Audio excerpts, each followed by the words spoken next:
The mountains of Estes Park stood silent that night, wind howling across their icy peaks, as if nature itself warned the living to stay away.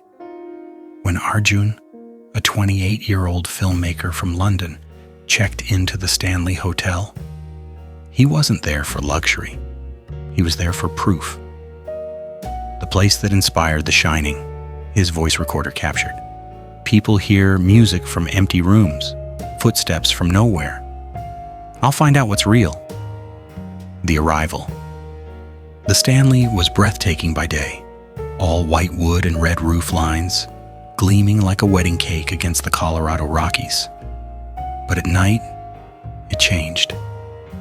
Wind howled through cracks in the glass. Chandeliers swayed gently. The old corridors breathed. Arjun set up his camera in the concert hall, where legend said Flora Stanley, the hotel's original owner, still played her piano.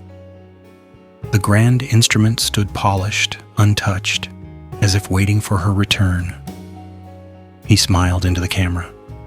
Greater than midnight experiment, lights off, recorder on. Let's see if Flora wants to play tonight. The lights dimmed. Silence. Only the faint hum of electricity. Then, plink. One piano key pressed itself. Arjun froze.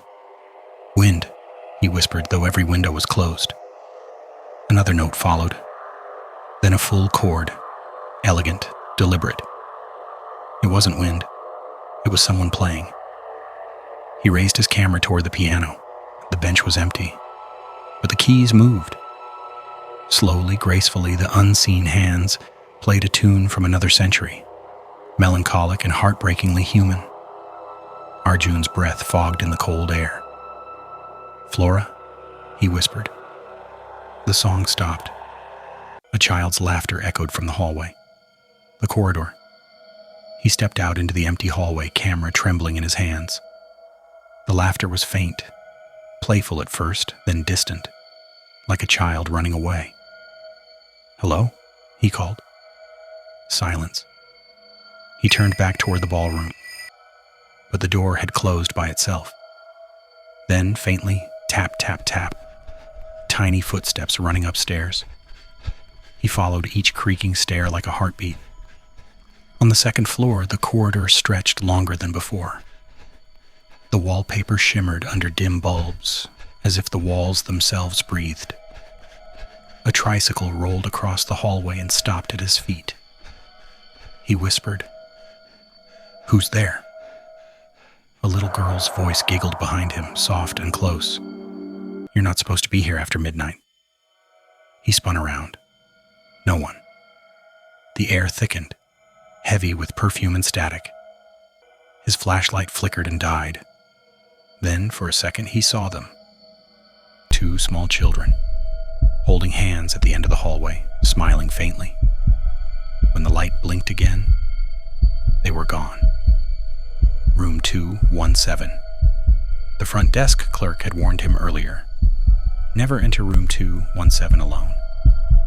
That was where Elizabeth Wilson, a maid, was injured in a gas explosion in 1911, and where her ghost was said to tidy guests' rooms even today. But Arjun couldn't resist. He unlocked the door. The room was perfect. Too perfect. The bed made tight, curtains drawn, a faint scent of lavender in the air. Then his camera light dimmed again. The closet door creaked open. Inside hung an old maid's uniform, neatly pressed. And from the bathroom came a faint whisper.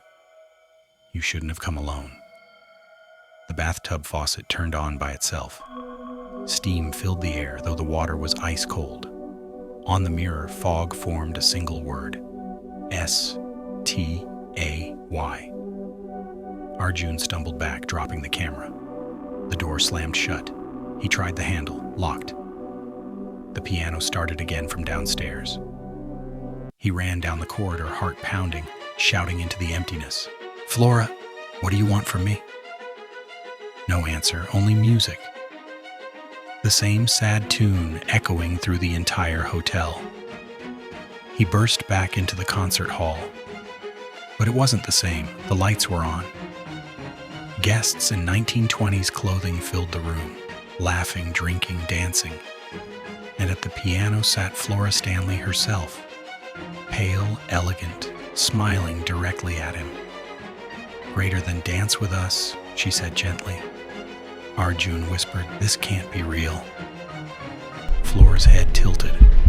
"Greater than you came for proof. Stay and you'll never doubt again." The crowd turned their faces toward him. Their eyes were hollow, gray smoke where pupils should be. The piano played faster. The laughter twisted into screams. Arjun fell backward, the camera recording his final breath. The next morning, hotel staff found his equipment neatly placed on the lobby counter. His room was empty. No sign of Arjun, only his voice recorder still on. On it, a woman's soft voice whispered, "He wanted a story." So I gave him one that night. Guests staying near the concert hall complained of a man's voice whispering through the walls, "Don't go alone." And at exactly midnight, the piano began to play again. The same melody Arjun had heard, the same one Flora always loved. The Stanley had a new storyteller now,